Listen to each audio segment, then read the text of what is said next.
구독, 좋아요 부탁드립니다.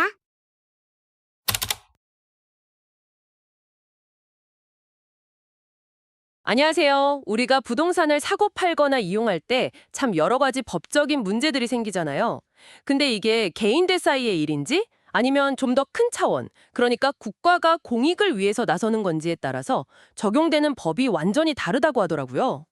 그래서 오늘은 이 부동산 관련 법의 큰 두 줄기, 사법과 공법에 대해서 한번 명확하게 파헤쳐보는 시간을 갖겠습니다.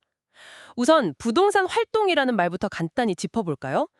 사람이 부동산 지식을 활용해서 거래를 하든 건물을 올리든 땅을 이용하든 이런 모든 행위를 말하는 거겠죠. 이게 건전하게 이루어지면 좋은데 잘못하면 투기 같은 사회적 문제로 번질 수도 있고요. 네, 맞습니다.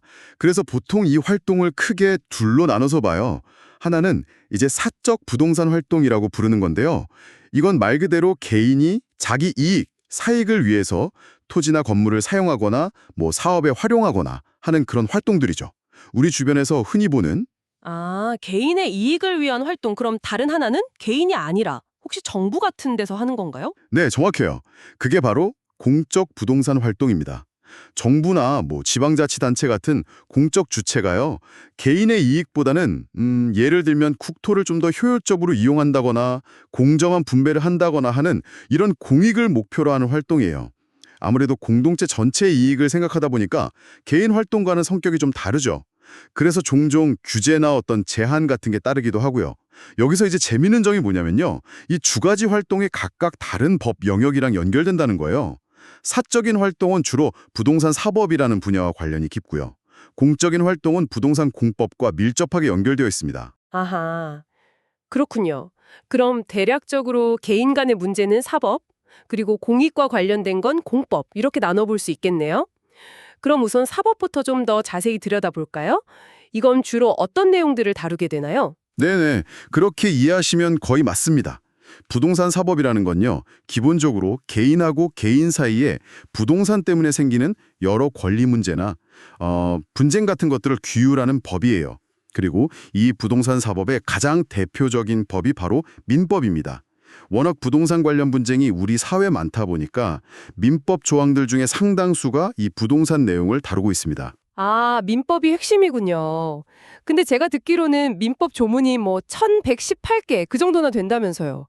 와, 정말 방대하네요. 이거 다 알아야 하는 건 아니겠죠? 그럼요. 다 알면 변호사 하셔야죠. 네, 정말 방대하긴 합니다. 우리나라 단일법으로는 조문수가 제일 많아요. 크게 보면 총칙, 물권, 채권, 그리고 친족, 상속 이렇게 5편으로 구성되는데요. 보통 앞에 3편, 그러니까 총칙, 물권, 채권 이 부분이 재산관계, 특히 부동산과 직접 관련이 깊다고 볼 수 있죠. 그리고 민법을 이해할 때 형식적 민법이랑 실질적 민법이라는 개념을 구분하면 좀 도움이 되실 거예요. 형식적 민법이라는 건 다른 게 아니고 국회에서 제정한 민법전이라는 법전 그 자체 1조부터 1110조까지 있는 그것 자체를 말하는 거고요. 1960년부터 시행됐죠. 반면에 실질적 민법은 법의 이름이 뭐든 간에 그 내용상으로 개인과 개인 사이의 권리 의무 관계를 규정하는 모든 법 규범을 넓게 포함하는 개념이에요. 잠깐만요. 그럼 민법 전에 없어도 실질적 민법일 수가 있다는 말씀이신가요? 그게 좀 헷갈리는데요. 네, 바로 그겁니다. 그게 아주 중요한 포인트예요. 예를 하나 들어볼게요. 우리가 잘 아는 주택임대차 보호법 있죠? 이건 민법전이라는 형식에는 없잖아요. 그러니까 형식적 민법은 아니에요. 하지만 내용은 어때요? 집주인하고 세입자들의 개인 간의 권리와 의무를 다루고 있죠? 그러니까 이건 실질적 민법에 속하는 겁니다. 여러 번의 전월세 계약에 직접 영향을 미치죠. 아하, 반대로 민법전 안에 있는 조항, 예를 들어 민법 제97조 같은 경우는 법인 이사가 등기를 게을리했을 때 과태료를 매기는 내용이거든요. 이건 민법전, 형식적 민법 안에 있지만 내용은 개인 간의 권리 의무가 아니라 국가와 개인 간의 행정적인 벌칙 규정이에요. 그래서 이건 실질적 민법은 아니라고 봅니다. 물론 대부분의 민법 조항은 형식적 민법이면서 동시에 실질적 민법에 해당하긴 합니다. 아, 그렇군요. 이제 좀 구분이 되네요. 법 이름만 보고 판단할 게 아니었군요. 자, 그럼 이제 개인 간의 문제를 다루는 사법 이야기를 넘어서 국가가 개입하는 경우, 즉 부동산 공법으로 넘어가 보죠. 이건 왜 필요한 건가요?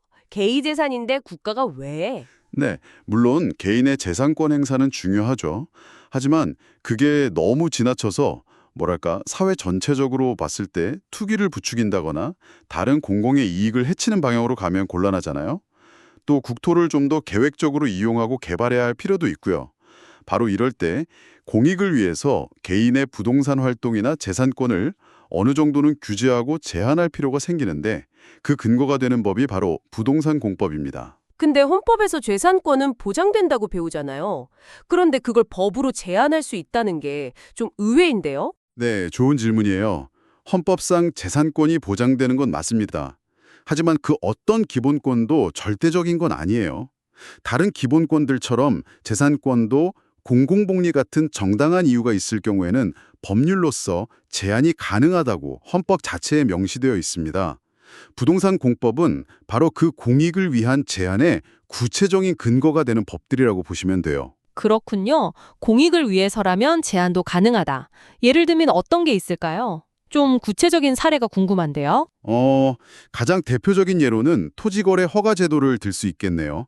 어떤 특정 지역의 땅값이 갑자기 너무 오르거나 투기가 심해질 우려가 있을 때 정부가 그 지역을 토지거래 허가 구역으로 딱 지정을 해요. 아, 들어본 것 같아요. 네, 그렇게 지정되면 그 구역 안에 일정 면적 이상 토지를 거래할 때는 사전에 행정관청의 허가를 받아야만 합니다. 만약 허가 없이 계약을 맺으면 그 계약은 원칙적으로 효력이 없게 되죠. 무효가 되는 거예요. 와, 강력하네요. 그렇죠. 예전에 대구시 신청사부지가 발표됐을 때 그 주변 지역이 이 허가 구역으로 묶였던 사례가 있었어요.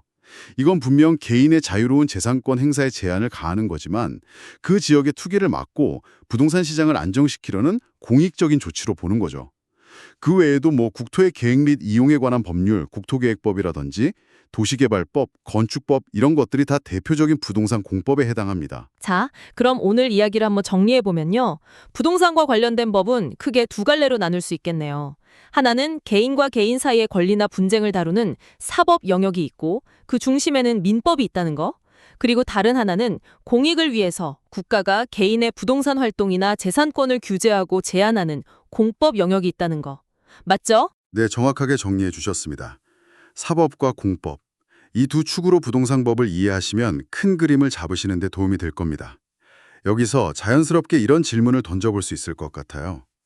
개인의 소중한 재산권을 보장하는 것과 또 투기를 막거나 국토를 효율적으로 이용해야 하는 그런 공익적인 필요 사이에서 그 균형점은 과연 어디에 있어야 할까요? 특히 요즘처럼 부동산 시장 상황이 계속 변하는 속에서 이 균형을 어떻게 찾아가야 할지 여러분도 한 번쯤 깊이 생각해 보시면 좋겠습니다. 구독, 좋아요 부탁드립니다.